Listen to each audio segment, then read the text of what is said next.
Back in the day, people used to call the FIA Ferrari International Assistance, but I know that Tavosi probably won't be feeling that right now, since Charles Leclerc has received grid penalties for the Canadian Grand Prix for taking extra engine components. Now, this is something that's part of the course. They're adding these extra components to their, what's the best way of saying it? Their kind of store, their library of engines that Leclerc can use.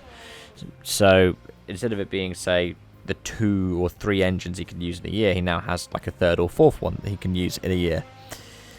And this is because of the failure that happened in Baku. And I think that's understandable.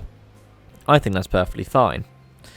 But I'm going to use this to link to another thing, something that I've talked about a couple of times now, which was what happened in Monaco, where Perez crashed during qualifying, Sainz then crashed into Perez, and both of them were allowed to change crucial components of the cars, I believe maybe even part of the engine, but definitely the gearbox, I think, for the likes of Checo. Braking park firmly, the steward said, yeah, that's fine. And apparently it's because of a ruling this year that's been brought in that says, well, if it happened through something that was such as a crash in qualifying, we can deem it exceptional circumstances and allow you to brake park firmly without any penalty. Supposedly it's to make, I don't know, is it to make the show seem better? Possibly. Say Verstappen stacks it at Monaco, and then he'd be running around at the back of the pack. He probably wouldn't be, because he'd pull off a couple of overtakes with Verstappen, of course. But what my point is that they think that maybe they think it's a bad showing. I don't know. I definitely say that I disagree with that.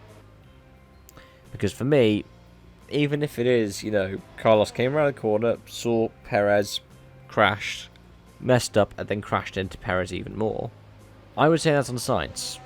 And I would say the penalty should go to Red Bull and Ferrari for rebuilding their cars.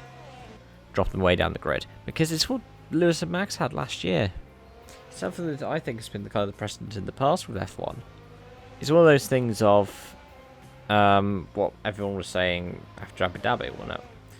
If you're not going to defend it when it's not happening to your stand, what happens when it does? Or, the kind of, it's actually just an old adage of, when so-and-so, when they came for so-and-so, I did nothing, but when they came for me, nobody was there to defend me. I don't know. I think that the analogy is a bit weak, but I think the point is still there. Be more consistent, please, FIA. If somebody's had a mistake in qualifying, they should receive a penalty. Because they were the ones who crashed. They were the ones who broke down. And it punishes the team as much as the driver. I don't know. Let me know your thoughts in the comment section down below. Thank you so much for watching, and I hope to see you guys again soon. Bye for now.